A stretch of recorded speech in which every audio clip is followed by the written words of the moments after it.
entrar em contato mais direto com as pessoas que fazem parte, né, da indústria, você até pergunta, tem um contato mais pessoal, tipo BGS, né, essas feiras grandes, tal, que são muito importantes, inclusive.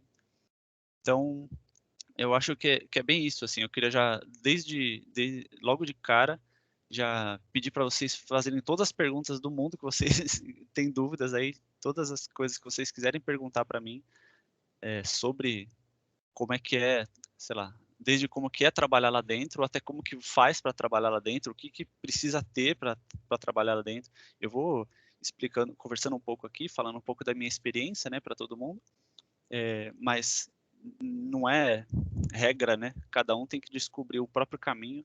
Eu vou contar um pouco da minha história, de como é que eu fiz para entrar, e eu espero que isso possa esclarecer um pouco algumas dúvidas, né? Esclarecer um pouco como que funcionaria isso. Às vezes o passo que vocês têm que tomar para poder chegar lá. Então já vão pensando nas dúvidas, já vão mandando. Não sei exatamente como é que funciona, né, essa interação, como é que funcionam as palestras aqui. Então se a gente tem um horário separado depois para perguntas, ou se a gente vai conversando durante o tempo, né? Se o Muzarra vai lendo algumas coisas e vai me passando depois. Aí até, Muzarra, depois se você puder dizer como é que funciona isso aí. Tá bom. Enquanto isso, eu vou só Tranquilo. contando um pouquinho da minha história, né? Como é que foi. Pode Então ser? tá. Os alunos podem interagir então com você ao longo da sua contação aí, né? Uhum, podem sim. Então tá bom, gente. Vocês podem ir entrando aí, é uma conversa mesmo que o Eric tá propondo aqui pra gente, tá? Vamos Isso lá. aí. Aproveita que eu tô aqui, que vocês têm esse contato direto e manda tudo que vocês tiverem dúvida sobre a vida, o universo e tudo mais. Vamos lá, então. Beleza? Então, é, a gente estava falando para não contar a data, né, a idade, mas Não, temos que pode falar, né, para falar. contar a história. Claro, claro, tô brincando. Eu sempre, como qualquer pessoa, eu acho que quer fazer jogos, eu acho que começa jogando, né? Pelo menos a, a nossa geração e algumas gerações depois, que a gente ainda não vive num ambiente que a criação de jogos é uma coisa comum, né? Por se dizer. É muito mais comum você jogar do que depois saber que é possível você mesmo criar esses jogos. Então eu sempre gostei muito de jogos, sempre foi parte da minha vida, jogava na casa de amigos, jogava em casa com meus pais. Sempre gostei demais dessa interação, desse tipo de mídia, né? De eu poder escolher o que acontece naquilo que eu estou assistindo. Isso é muito legal dos jogos. Então, naturalmente, eu fui criando repertório na minha cabeça, referências de tantas coisas que eu jogava, até um momento que eu comecei a seguir para a linha de arte. Pessoalmente, eu gostava sempre de desenhar, né? Gostava, pegava caderno no final da aula e ficava desenhando. Aquelas coisas que imagino que muita gente vai se identificar, né? Que é aquela vontade de criar. E aí, depois de um certo tempo, eu descobri pela internet mesmo que estavam começando a abrir cursos de jogos aqui no Brasil. Eu já tinha ouvido falar alguma coisa mais de outros países, e aí eu fiquei sabendo que aqui no Brasil já estavam começando a surgir esses cursos e alguns cursos de faculdade, alguns cursos não de faculdade, né, cursos soltos. E aí eu me interessei muito, fui atrás para saber do que se tratava, e eu comecei e fiz o primeiro curso lá na Saga. Isso era em 2008, 2010. 2008, que foi meu primeiro contato com 3D. Né? Inclusive, eu estou contando a minha história, mas eu nem me apresentei ainda. Né? Não sei se você ainda sabe. Se tinha num Manda resumo ver. meu aí. Então, só voltando um pouquinho, eu sou artista 3D de jogos, né? Faço principalmente cenários e alguns props, e de vez em quando eu faço até personagens também, mas o meu foco mesmo é fazer cenário. E eu tô na indústria de jogos já fazem 6 anos, passei pela Odin Game Studio, que hoje em dia já não existe mais, e hoje em dia eu tô na Kinship, que é desse jogo Skydome que eu tô mostrando para vocês aí na tela. Tô na Kinship já faz uns 4 anos, né? A gente tem trabalhado nesse jogo e ele ainda não foi Ainda não saiu, né? A gente está trabalhando nele ainda internamente. Temos feito alguns testes com chave, betas fechados, né? Para a galera conseguir jogar, mas ainda não foi divulgado, né? A gente ainda não lançou esse jogo. E de 3D, que foi esse meu primeiro contato na saga, eu tenho já 12 anos de experiência, né? Aí que você pensa, né? 12 anos, nossa senhora, já faz tempo. E aí, eu fiz esse curso da saga em 2008, era um curso de 2 anos só, então eu terminei em 2010. E eu comecei lá, o primeiro contato com 3D, o primeiro contato com como que era a criação de um jogo, né? Quais as etapas que levavam até chegar num produto final de jogo. Lá na saga o curso era bem específico de artes, né? Então você aprendia a mexer, a desenhar, fazer escultura tradicional, fazer escultura digital e não abrangia programação, nada disso, né? Que é 50%, eu diria, se não mais, mas eu gosto de dividir por igual, ninguém é mais importante que o outro, de um jogo, né? Então, a gente não chegou a mexer com programação lá. A gente mexia em Unreal só, mas que ele tinha algumas facilidades, né, de programação. Não precisava ser por linha de código nem nada. Então, era um pouco mais fácil. Inclusive, para programação, eu sou eu descobri que a arte é para mim, então eu esqueci da programação. Eu não sei como é que é o curso da PUC, né? No que ele é focado mais. Eu sei que muitos cursos têm diferenças entre si, né? Eu sei que da EMB é bastante focado em programação, o da FMU que eu fiz com o Musarra era meio que abrangente, a gente tinha um pouco de tudo lá. Aqui na PUC também. Nas duas versões dos cursos, aqui você tem a presença dos alunos do curso de tecnologia em jogos digitais, que está agora presente aqui os alunos da última turma, né? E o curso novo, bacharelado, né? Mas ambos os cursos trata de forma equilibrada de todas as áreas, né? E agora a gente tem o curso de bacharelado, o grande diferencial dele é que ele tem uma abrangência maior na questão do conteúdo, tem outras, um pouco mais de conteúdo em relação ao tecnólogo, mas a metodologia que é o diferencial, né? Que agora a gente está trabalhando com metodologia ativa. Então a gente se baseia muito em projetos, enfim, está bem diferente, né? A gente está meio que acompanhando hoje uma realidade nova da educação que vem acontecendo de alguns anos para cá. Mas é basicamente o que você teve também na FMU, né? O curso que você. Eu não sei como hoje está na FMU, eu não sou mais professora da FMU, mas eu não sei como é que está o curso lá, né? Mas era uma proposta muito parecida, né? Do curso, né? A diferença, talvez, da FMU, que a gente tinha só, acho que um semestre de 3D, né, Eric? 2 semestres, eu não me Tinha alguma recordo, coisa assim. assim. Era Era por muito aí, rápida. porque tinha bastante, eram acho que só 5 ou 6 matérias por semestre, né? Então, Uhum. como tinha muita matéria diferente, acabava as que tinham eram só durante 1 ou 2 semestres mesmo. Eu nem lembro se foi 3D, eu cheguei a dar aula para você. Eu sei que eu dei aula de teoria dos games para você, né? Isso, 3D foi o Barna. Ah, foi o Barna, tá. Beleza. Então, vamos lá, continuando.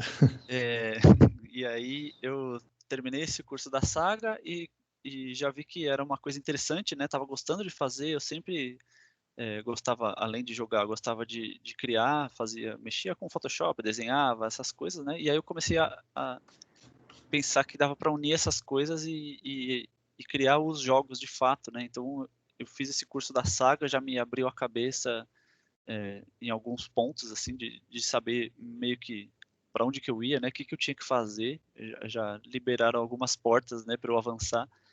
E aí depois disso começaram a surgir os cursos de faculdade. Então eu lembro que na época que eu procurei só tinha na EMB e eu acho que era só na EMB, inclusive, porque tinha, se eu não me engano, tinha sido a primeira. Só que na época eu não estava trabalhando, não tinha como pagar nem nada, acabou não dando certo. Aí um tempo depois surgiram em várias outras, surgiu na PUC, surgiu na FMU e tal, acabou dando certo e eu fiz na FMU. E aí eu fiz em 2012 lá. Comecei em 2012, né? Terminei no meio de 2014, que eram 2 anos e meio de curso. E aí nesse tempo de faculdade, aí que realmente terminou de abrir minha cabeça completa, né? A faculdade, é o trabalho da faculdade fazer isso, tudo tava certo. Porque eu nunca imaginei, por exemplo, que eu teria aula de psicologia na faculdade de games. Eu não enxergava essa relação, eu não tinha como, sabe? Só que aí depois de fazer, que aí eu enxerguei a relação e aí eu passei a pensar ao contrário. Falei, nossa, como que eu achava que não tinha relação nenhuma, né? Que tem tudo a ver.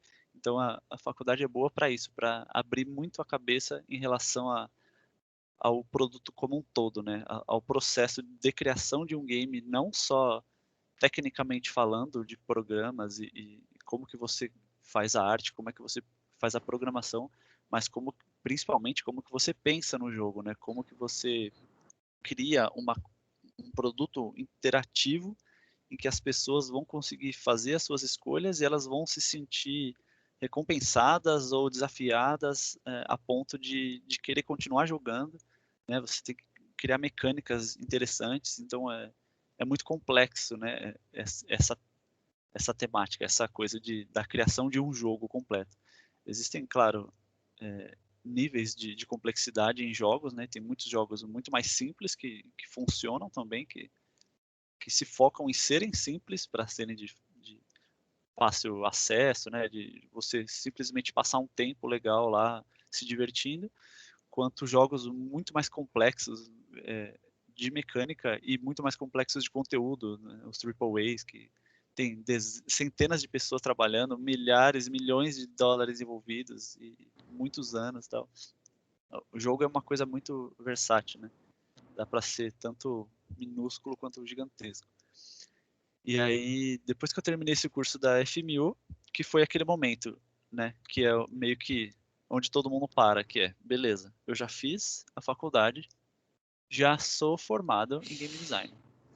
Tenho minhas habilidades, meio que sei o que eu gosto, vou tentar fazer o que eu gosto, né? No meu caso era 3D, então, sei lá, eu vou tentar trabalhar com 3D em jogos.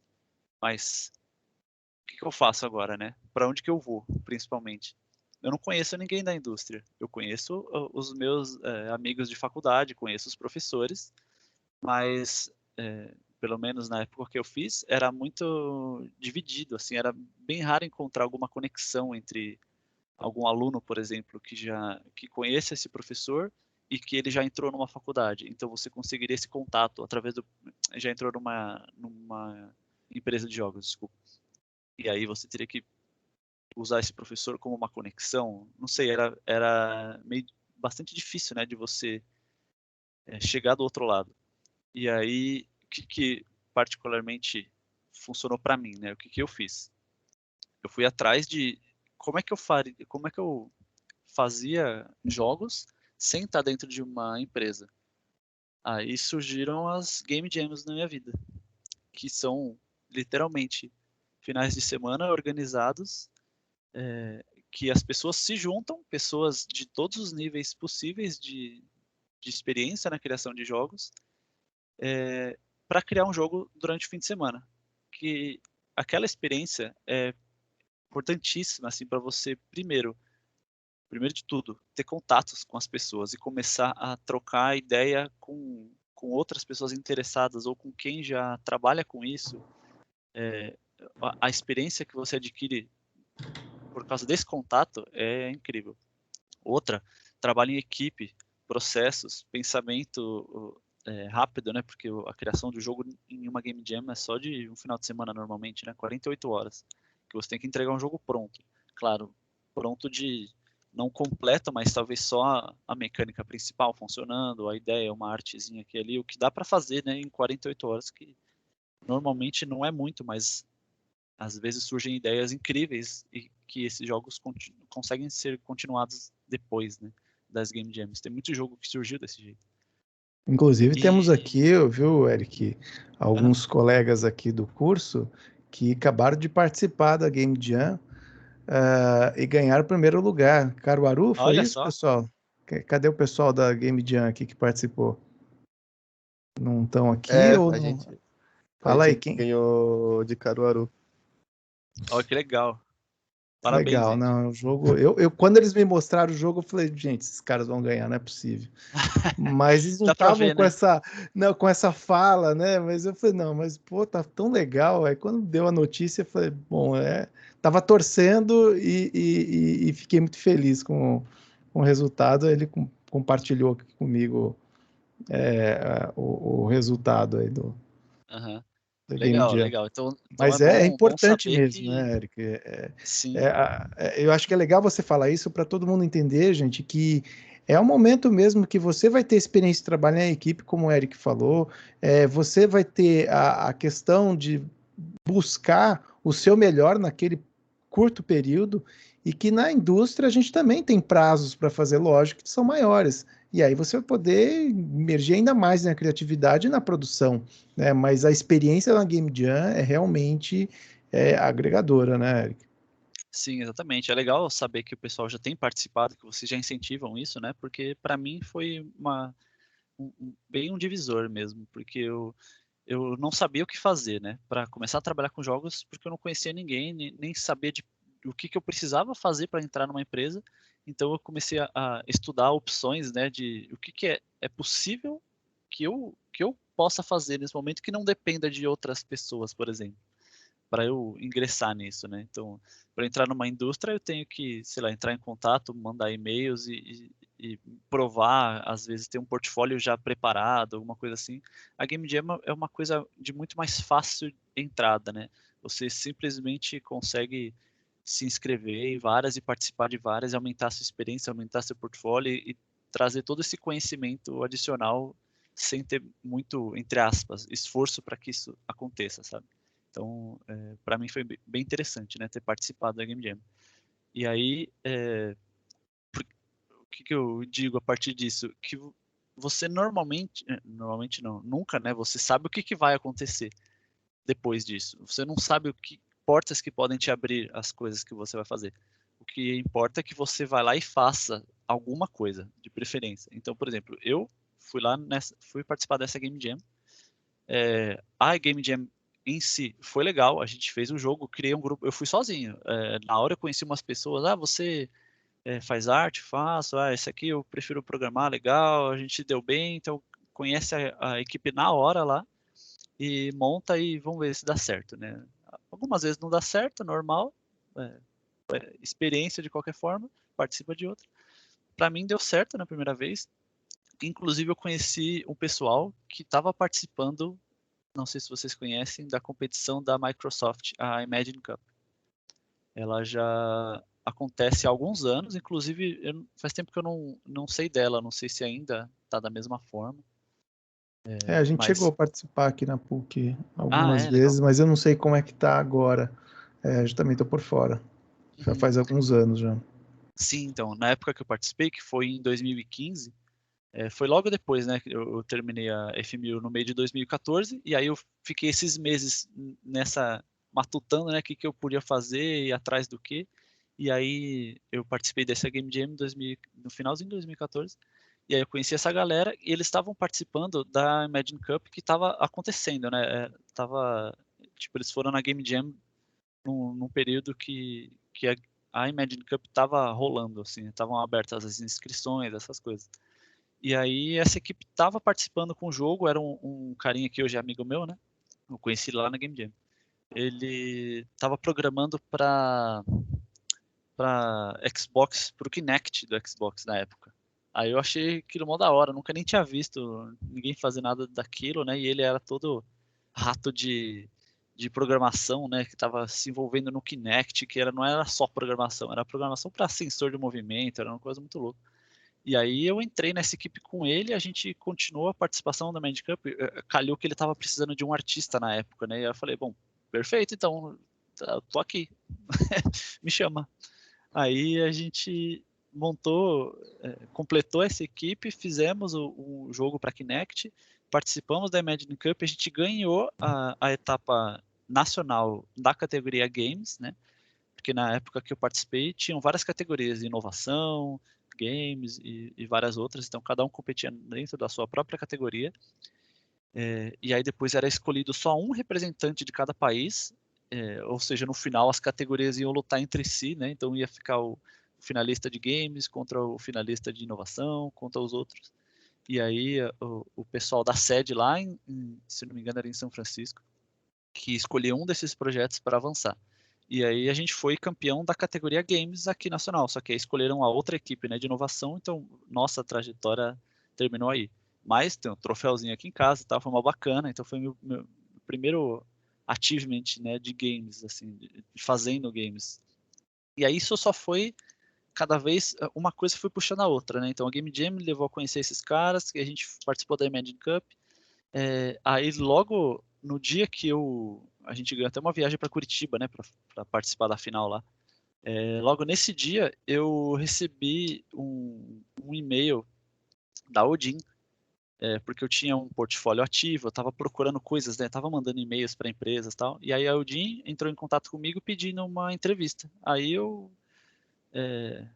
bem surreal, assim, né? A empresa veio até mim por coisas que eu estava fazendo sem, entre aspas, me preocupar com elas, sabe? Eu estava tentando evoluir minhas experiências e tentando me inserir no mercado antes de estar inserido no mercado. É engraçado essa frase, mas eu sempre falo que para você entrar no mercado, você precisa entrar no mercado. Só que aí você pode fazer do seu jeito, assim, né? Você consegue, tem diversas formas disso acontecer.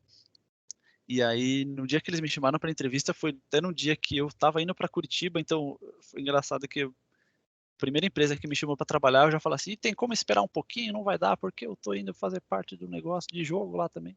Então, isso, na verdade, só agregou, porque quando eu fui fazer entrevista na volta, eu tinha certa bagagem, que fez com que eu me tornasse mais interessante para a empresa. Então, primeiro, eu tinha ganho, por exemplo, essa etapa da Imagine Cup, ou seja, eu tinha feito um jogo que já tinha sido escolhido por júris, que estava legal, então era uma prova, entre aspas, né, uma comprovação das habilidades. Fora isso, eu conhecia algumas pessoas por participar de eventos, então até o próprio Reinaldo, porque na época a Odin era o Alexandre Kikuchi, né, o dono, que hoje em dia trabalha na Unity, e o Thiago, já conhecia o Reinaldo, e aí como eu tinha tido aula com ele na FMU, a conversa foi fluida, sabe? Então, os pontos que ele levantava, meio que eu já fazia parte. Então, eu já conhecia pessoas que ele já conhecia, eu já tinha experiência criando jogos, tudo porque eu fui atrás da coisa em si, fui participar de Game Jams, fui a eventos, fui na BGS, conheci gente. Então, foi literalmente uma decisão minha de ir atrás das coisas, e a partir do momento que eu fui atrás das coisas, as coisas começaram a acontecer. Isso é muito importante, assim, não dá para você ter sonhos, ter essa vontade de trabalhar nessa indústria e não se mostrar por aí de alguma forma. Ninguém sabe que você existe até você falar para elas que você existe. Então, precisa ir atrás, precisa correr atrás. Então, para mim, Game Jams foi o início, né? A partir da Game Jam que surgiu a Imagine Cup, a partir da Imagine Cup que surgiu a Odin, a partir da Odin que surgiu a Kinship, que é onde eu estou hoje. Então uma coisa leva a outra. Bastou eu dar o primeiro passo. Alguém já tem alguma pergunta, alguma coisa que queira saber, até o próprio Muzarra mesmo, alguma coisa que queira. Vamos lá.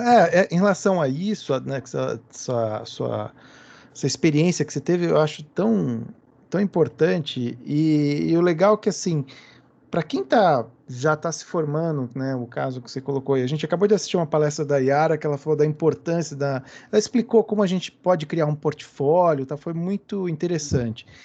E, claro, dentro do portfólio, o que a gente vai colocar dentro desse portfólio, né? A Yara falou um monte de coisas legais, como a gente faz, como é que tem que ser feito, mas a gente precisa de conteúdo. Então, entra uma coisa que eu sempre falo, se você não está participando, por exemplo, agora você não teve a oportunidade de participar de uma Game Jam, mas, gente, se preparem, vão fazendo trabalhos autorais. É lá que vocês vão alimentar, né?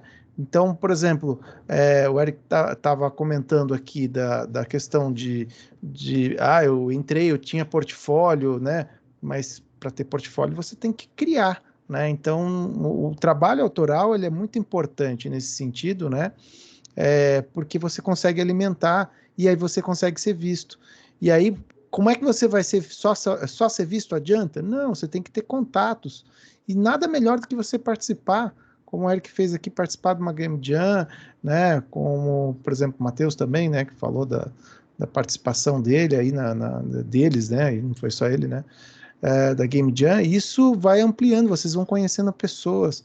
Mas eu achei legal, Eric, que você foi sozinho, né, cara? Você não Sim, foi com um sim. grupo, vou lá com um grupo aqui de amigos, e você foi com a cara e coragem lá e chegou e Exatamente, eu começou. estava querendo fazer parte, né, de alguma forma. Meus amigos não eram tão interessados, chamei um ou outro, não deu certo. Em outras Game Jams, alguns amigos foram, né? Eu sempre tentava levar em grupo porque é uma terra desconhecida. E aí, se você for sozinho, aí que acaba sendo muito mais bloqueio mesmo. Mas dessa vez não teve como, ninguém podia, ninguém. Mas não é só porque eles não vão, né? Eu vou arriscar. São experiências de qualquer forma. Vai engrandecer, né? De algum jeito. E aí, tanto é que deu resultado depois. Legal. Pessoal, vamos interagir aí. Quem mais quer falar? Alguém ligou o microfone uma hora aí, eu acabei interrompendo.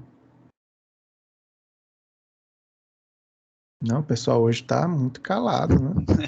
É difícil porque às vezes não dá para saber nem que pergunta fazer, né? Porque pode parecer muito distante uma coisa da outra, mas gente, eu ainda sou que nem vocês. A única diferença de fazer jogo numa indústria e fazer jogo por conta própria é que é um pouco mais responsabilidade só, mas o processo é a mesma coisa. Não, e a gente, por mais que vocês já estejam trabalhando, né? Parece que não, mas todo mundo, né? A Yara também que apresentou agora há pouco aqui, né? Todo mundo está em constante aprendizagem, né?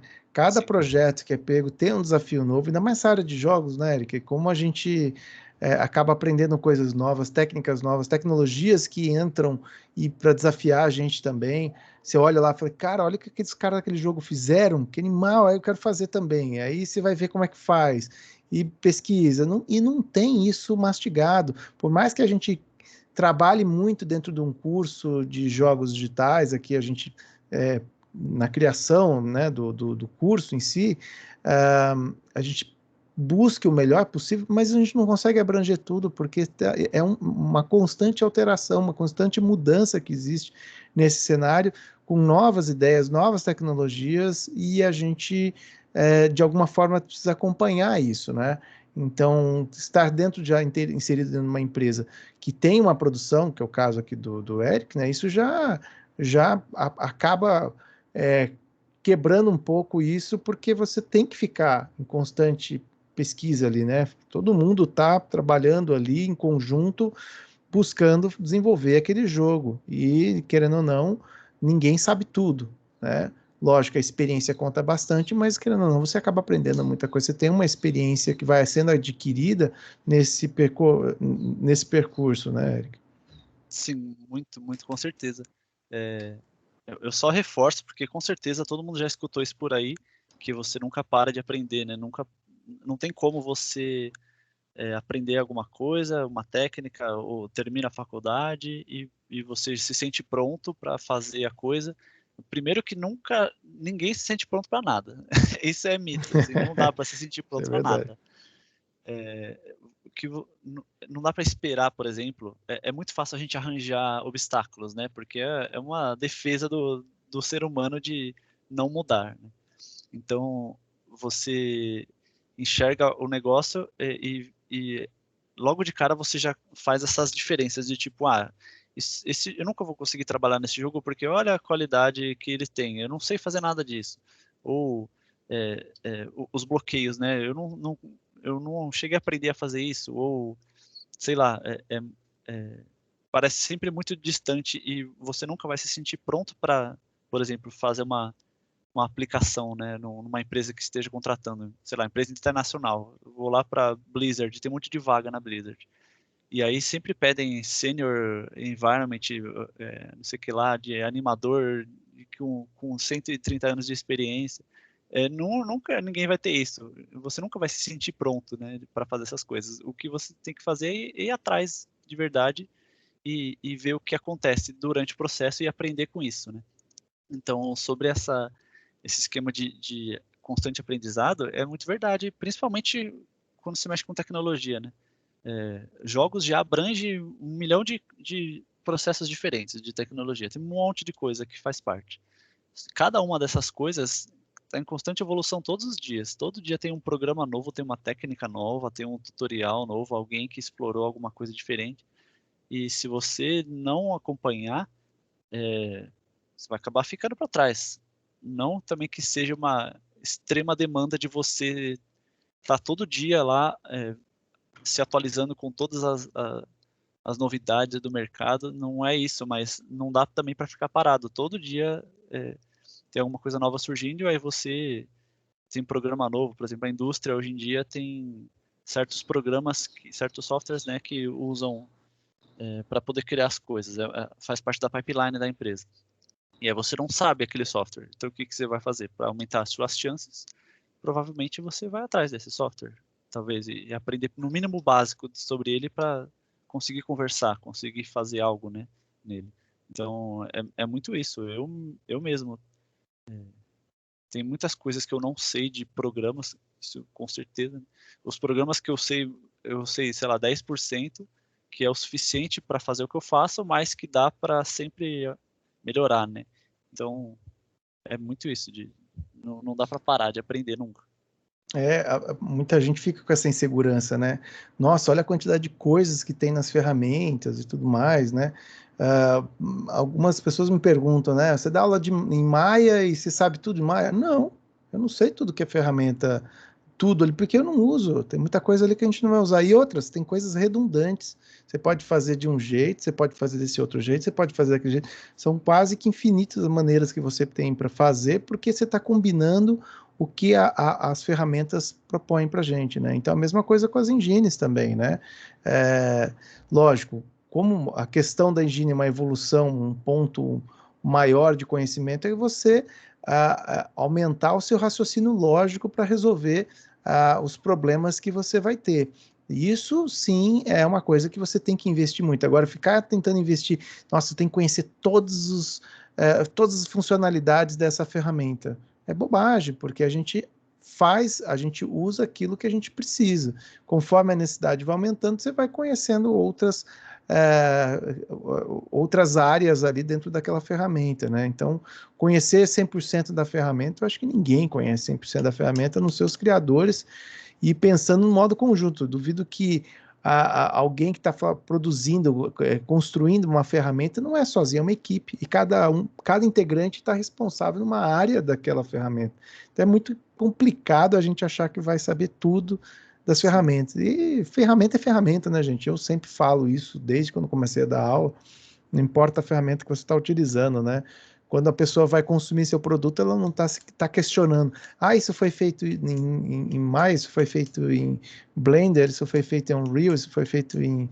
Não tem essa, né? As engines ainda acabam tendo um pouquinho isso, porque aparece, né? Na hora que está ligando o jogo ali, os créditos, aparece qual é a plataforma, porque, querendo ou não, a engine, quando você baixa o seu jogo, você está baixando também parte da engine, né?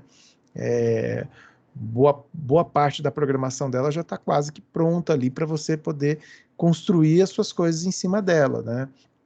Por isso que existe. Ninguém faz um jogo hoje, por exemplo, um jogo em 3D do zero, né? Bom, eu vou fazer meu jogo aqui, vou começar tudo só com linhas de código, assim, em linguagem C, por exemplo.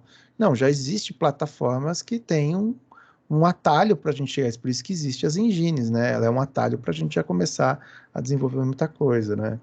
Mas, enfim, não existe essa necessidade tão grande assim da gente conhecer 100% das ferramentas, né? Ontem mesmo eu estava vendo um vídeo que a CD Projekt Red liberou, né, sobre o Cyberpunk Uhum. 2077, sobre o sistema por código que eles estão fazendo para os personagens terem lip sync e animação facial por código, por IA. Não foi feito por animador. E a vantagem disso é que eles fizeram a localização para 8, 10 línguas, por exemplo, só pelo código. Então, Fantástico, né? tem fonemas, né? Tem um rig, o rig sim foi feito, né, por um animador, e aí eles conseguiram fazer uns tweaks, fazer muitas coisas em cima, novas tecnologias e tal, para que aquilo fosse criado com muito mais conteúdo, né? Muito mais, eles, por exemplo, localizaram todas essas línguas, 1 milhão de frases diferentes, sem ter o trabalho e o tempo que isso levaria para ser feito específico, né? Muito louco. Uhum. Legal. E aí, gente? Vamos lá, gente, perguntas. Aproveita que eu tô aqui, pergunta tudo. Eu tô rolando o site aqui, mostrando algumas coisinhas, né, do jogo. Tá. Fernando, pode falar, Fernando. Oi, tá me escutando normal? Tô escutando. Estamos escutando, tranquilo. Bom dia, e eu queria fazer uma pergunta para você que trabalha na indústria. Como que é a interação entre os diversos componentes da criação do jogo, como o programador e o designer 3D está fazendo? Porque a perspectiva que nós temos, na maior parte, são os jogos que a gente faz em algumas semanas ou até mesmo em um final de semana. Como que é participar de um jogo de uma larga escala e com esses diversos componentes? Obrigado. Uhum. Legal, valeu, Fernando, né? Valeu pela pergunta, Fernando. Como eu falei, é muito parecido, né, com o que vocês já estão acostumados, por exemplo, que é trabalhar em menor escala, com menor equipe. Literalmente, a única diferença é que é a escala. Só que, por exemplo, dentro, pela escala ser muito maior da coisa, a gente, por exemplo, está trabalhando em coisas que vão ser aplicadas, a gente, da criação, digo, estamos trabalhando em coisas que só vão ser aplicadas daqui 3 meses, 4 meses na programação. Tem que existir um planejamento, né, por trás, tem que existir uma documentação, alguém que cuide dessa integração entre as partes e que consiga organizar a ponto de saber o que cada um está fazendo e saber quando que implementa cada coisa, o que vai ser preciso, né? Então, é aquela coisa da análise de vamos implementar uma feature nova. O que essa feature vai demandar? Por completo. Então, de arte, a gente vai precisar criar esse personagem, e aí vamos fazer aqui dentro um brainstorm, então, de como vai ser esse personagem, para a gente fazer a criação visual dele. Mecanicamente falando, quais são as habilidades? Então, a gente junta a equipe de criação, cria isso, depois a gente conversa, por exemplo, com a programação para ver o que é possível no nosso sistema dessas habilidades que a gente pensou. Às vezes o personagem vai fazer um teleporte por arenas ali, e na verdade o sistema que a gente tem no jogo hoje não permite isso. É claro que dá para você criar qualquer coisa, né, num jogo, assim, por programação, mas às vezes não é recomendado você ter milhões de mecânicas diferentes, ou às vezes não faz sentido. Então a gente conversa entre si, principalmente o lead de cada área. Hoje em dia lá na Kinship a gente tem meio que separado isso, então tem a equipe de criação e tem o lead da criação, que é o responsável por conversar com o lead da programação, por exemplo, e repassar as coisas para a equipe, né? Porque fica mais organizado dessa forma. Então, ao invés de ter 8 pessoas conversando e dando opiniões, sendo que no final talvez fique só confuso e a gente não chegue em algum lugar, então tem esse representante, é o lead da arte, que ele que vai lá e conversa com o lead da programação, que por sua vez conversa com a equipe dele, né? Então, precisa muito de uma organização, um sistema de organização, até aí vai de cada um, né? Mas, por exemplo, planilhas ou sistemas mesmo de organização de projeto, precisa de um cara que cuida disso, basicamente.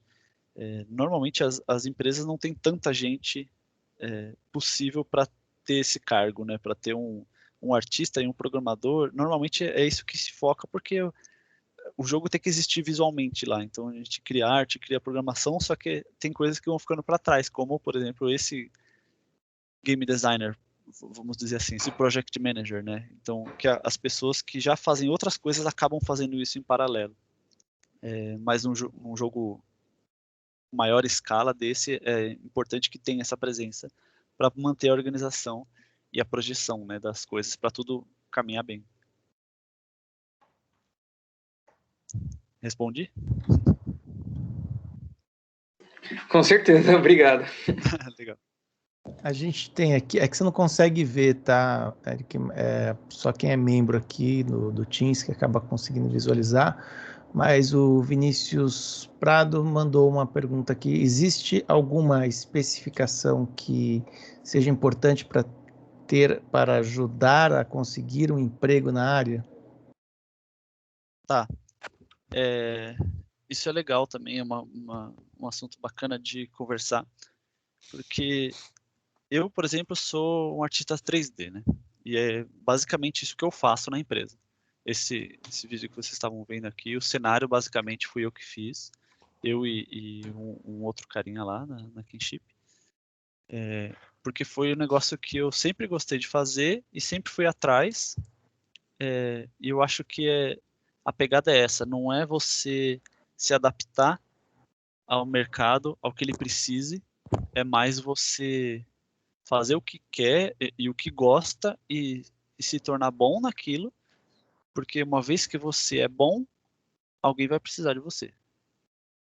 Ao invés de você só aplicar, por exemplo, para uma vaga qualquer, só para entrar na indústria, só que é um negócio que você acaba não fazendo bem porque você não quer fazer aquilo, basicamente. Você não se dedica, né? Porque não é uma coisa que te agrada. E aí você pode até acabar talvez queimando uma oportunidade, né? Porque a pessoa já trabalha com você, já vê que o que você faz lá, não, sei lá, não tá agregando nada demais, então acaba desistindo. Então eu acho que é muito isso de você descobrir o que você quer fazer, porque você vai fazer isso bastante uma vez dentro da indústria, né? Você vai,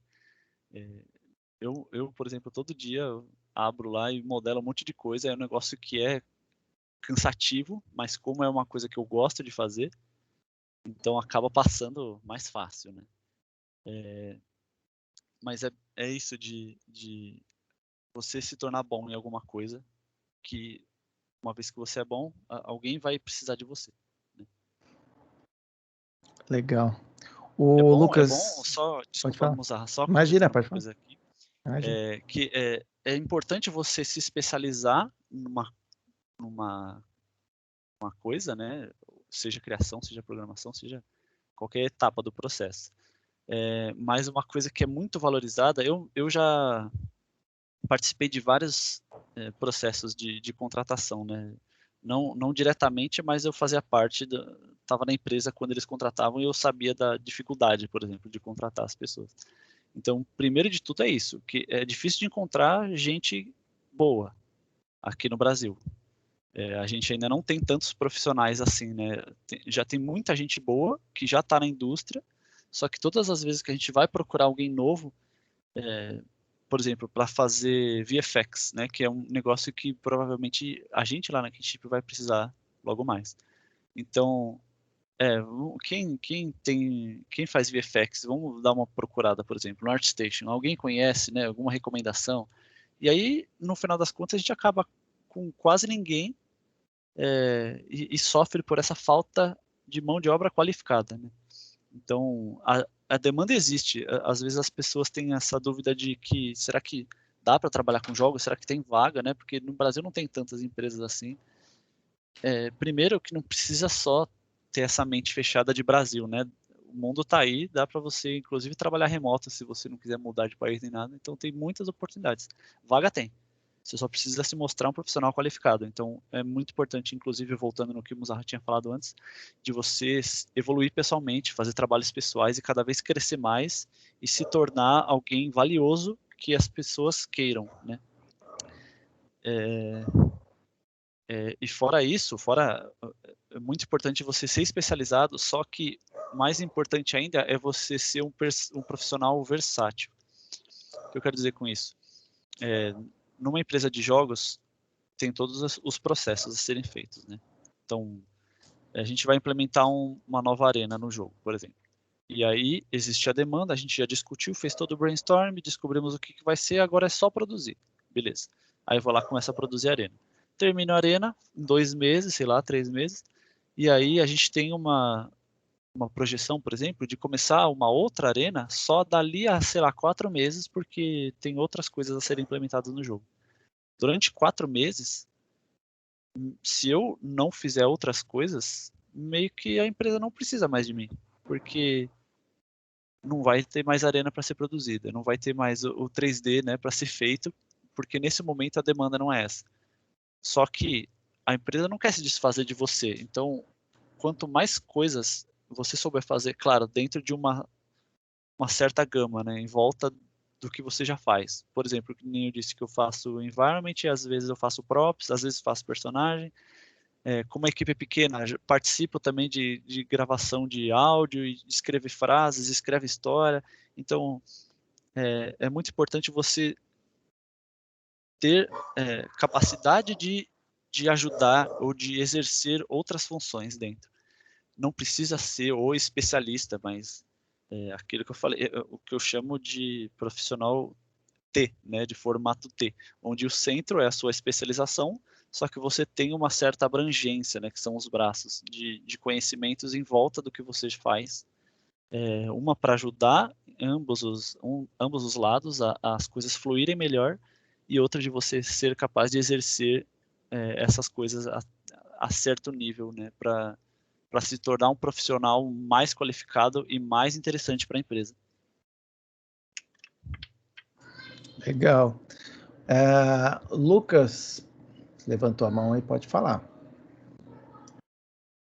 Então, sincero, eu reparei que você fala que você faz environment, a área que eu estou tentando me especializar. Eu queria saber se você tem alguma dica para quem quer crescer nessa área, para quem quer entrar no mercado fazendo environment. Uhum. Legal. Bacana, Lucas.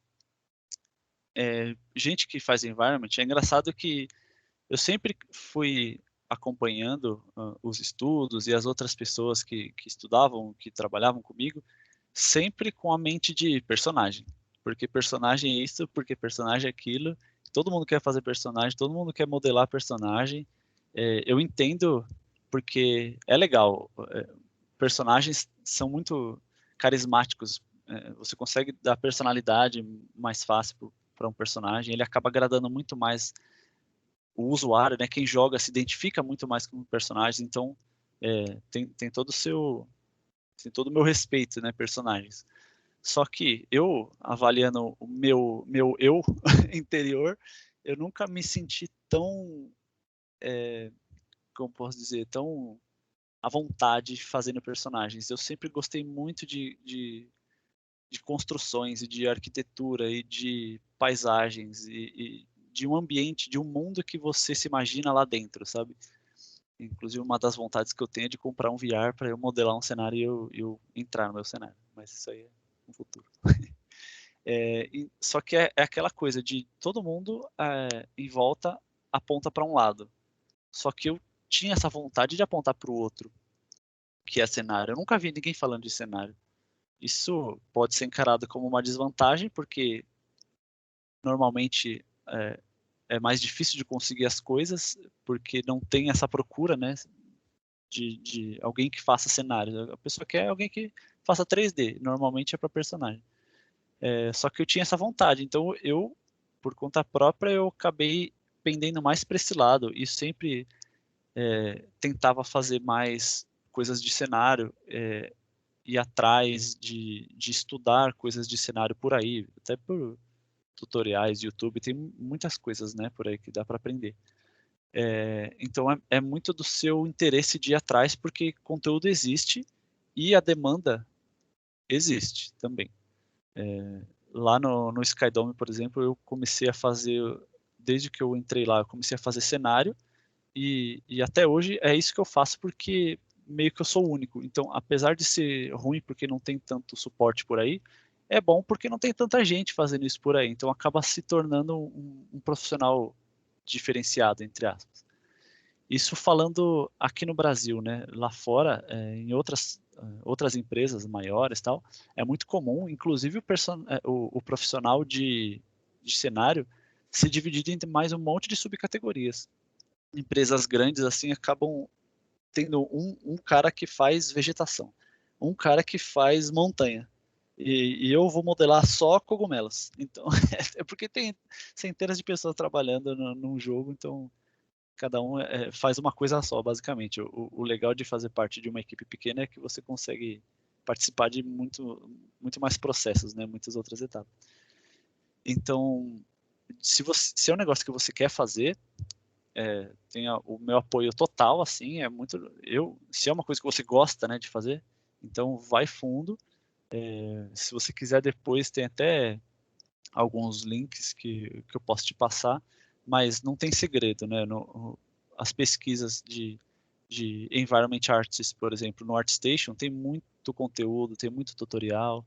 No site 8level, né, 80 LV, também tem muita coisa falando sobre isso. É um aprendizado constante, né? Que nem qualquer outra coisa. Tem bastante conteúdo por aí. Só basta você ir atrás e investir nisso, se é o que você quer fazer mesmo. Eu apoio, porque eu acho muito da hora. Muito bem. Pessoal, tem mais alguma dúvida? Querem conversar? Compartilhar alguma coisa? Não? Vamos lá, Jonatas, pode falar. Oi, bom dia, tá me ouvindo? Bom dia, Jonathan. Ouvindo. Bom dia, Eric. Eu tenho uma dúvida com relação a software em si. Eu vi que ali que você tem uma variedade grande, Unreal, Unity, ZBrush, Maya. Com quais softwares você costuma trabalhar e a empresa onde você trabalha, ela exige algum software específico ou qual você tem mais facilidade e é mais prático trabalhar para você mesmo? Uhum. Minha super barrinha aqui, né, completa com todas as coisas do mundo. Eu sempre trabalhei com Maya, que é o meu principal, de programa 3D. E atualmente eu tenho trabalhado muito com Substance Designer, Substance Painter. Gostei muito, assim, quando eu comecei a trabalhar com eles, por ser procedural e não destrutível, né? Não sei se você conhece, mas eu gosto muito deles. De engine, a Unity, que eu sempre usei, apesar de eu ter começado lá na Saga a usar Unreal. Lá na FMU, a gente começou tendo Unity, né? E eu fui com ela que eu mantive, porque a Odin, que eu trabalhei, usava Unity. A Kinship, hoje em dia, usa Unity, né? O Skydome em si é feito na Unity. Então, a minha pipeline principal é essa. Então, Maya, Substances e Unity. E, às vezes, eu uso o ZBrush um pouco também, para dar uma esculpida nas coisas. Lá na empresa, normalmente, não existe essa exigência de software dependendo da etapa do processo. Porque, por exemplo, se você vai modelar cenário e props, normalmente os cenários e os props não precisam de um rig, de uma animação como um personagem necessita, né? Então é bem livre de você criar onde você se sentir mais confortável, onde você preferir, não importa se é Max, se é Blender, se é cinema 4D, qualquer coisa, né? Contanto que você entregue, porque no final das contas tudo vai ser um arquivo de exportação em FBX ou em OBJ, né? Isso aí não importa, realmente. Só que em relação a personagens, por exemplo, que é um negócio que demanda mais trabalhos, então tem que ter um rig nele, né? Tem que ter um trabalho de técnico que não vai para o jogo. O que eu quero dizer com isso? Você riga o personagem no programa 3D, coloca os controladores, coloca as joints, tudo, anima o personagem, e aí você exporta essa animação como um FBX também para a engine. Então você não necessariamente manda esse controlador, esse setup, né, para a engine. Só que os controladores ficam no personagem para você fazer outros tipos de animação, por exemplo, mais para frente. Nesse caso, é muito importante que o software usado seja sempre o mesmo, porque normalmente o rig não passa bem de um software para outro. Então, se o rig foi feito em Maya, por exemplo, se a empresa for contratar um animador, normalmente ela vai pedir que seja um animador de Maya, porque todo o projeto já foi construído em cima dele, né? Os rigs dos personagens, digo.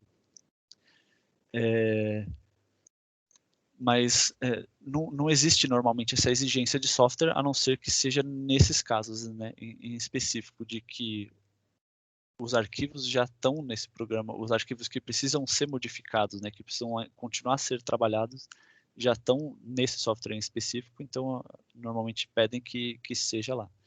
Mas normalmente não tem essa exigência, não. Tá certo, obrigado. Bom, pessoal, gostaria muito de agradecer ao Eric ter aceitado o convite aí que o Reinaldo fez.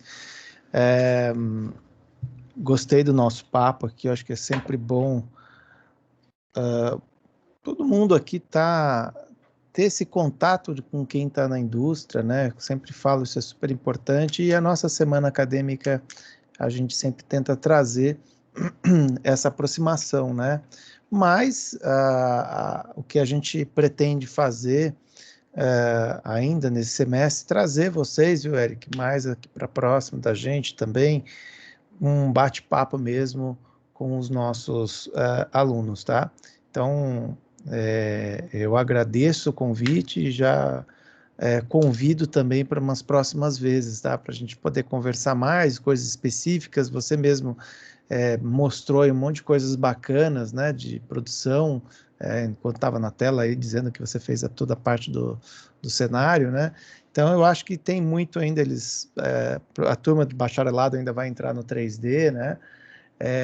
Eu acho que a gente pode trocar muita figurinha aí, vai ser bem interessante para os próximos semestres aí, né? E o pessoal daqui que está terminando agora, né? Está fazendo o TCC já, no caso do Jonatas agora que acabou de falar, eles vão apresentar o TCC, né? Então a gente se sabe, né, Eric? A gente sempre acaba chamando vocês aí para participar das nossas apresentações, enfim, participar de banca. Lógico, tudo vai depender da disponibilidade de vocês, que às vezes vocês estão na correria e não conseguem, né? Mas, de qualquer forma, agradeço e muito a sua presença aqui, tá, Eric? Obrigado mesmo por ter aceitado o nosso convite. E obrigado a todos os alunos também pela participação. E amanhã a gente continua com a nossa sessão de palestras, tá bom? Legal, obrigado pelo convite, agradeço bastante também. Gosto muito de compartilhar experiências e tentar, de alguma forma, ajudar quem tem dúvidas com isso, né? Ajudar quem tem vontade e não sabe o que fazer, sempre bom, já que eu já passei por isso, trocar essas experiências, né, com quem tem dúvidas. Então, obrigado pelo convite de novo, legal que o pessoal já tem participado de coisas, né, de Game Jams, já fazendo TCC, níveis diferentes, tal. Eu espero ter sido claro e coeso no que eu disse. Foi sim, foi legal. Legal. Eu só abri aqui no finalzinho, quem depois quiser entrar em contato comigo, né, quem quiser me mandar mensagem com dúvida, perguntar qualquer coisa mesmo, pode mandar. Eu abri o meu ArtStation aqui, né, então tem alguns trabalhos meus, tal, pode mandar mensagem por lá, ou até por não sei, e-mail, se vocês vão compartilhar um e-mail aí, não sei, tem diversas formas de entrar em contato comigo, né, pode vir atrás, tudo que quiser saber pode me perguntar, tal. E sobre o Skydome em si, se alguém tem interesse de conhecer mais do projeto, né, se alguém gostou do que viu ou ficou interessado em saber tanto da criação dele quanto para jogar mesmo, pode entrar aqui no site nosso site atual, playskydome.com, e tem uma aba de Quero Jogar aqui. Então vocês só fazem um cadastro rapidinho, nome, e-mail e a data de nascimento, porque a gente tem atualmente feito betas fechados, né? Ainda não dá para jogar o jogo, ele não está aberto para baixar, você tem que ativar ele na Steam através de uma chave e a gente manda a chave para vocês por e-mail, né? Para quem se cadastrar.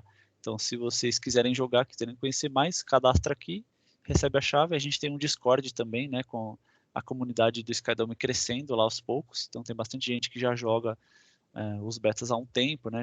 Afinal de contas, a gente está 4 anos tentando lançar o jogo. Já sofreu diversas modificações, tal, mas ele está caminhando bem. Tudo indica logo mais a gente vai lançar ele. Então, quem quiser jogar, é só entrar no site lá e se cadastrar. Legal, Eric. Obrigado, viu? Nossa, obrigado mesmo. Então tá, gente. Agradeço mais uma vez, Eric, e a todos que participaram aqui nessa sessão de palestras. Até mais, gente. Obrigado a todo Falou, mundo. Eric. Valeu. Falou.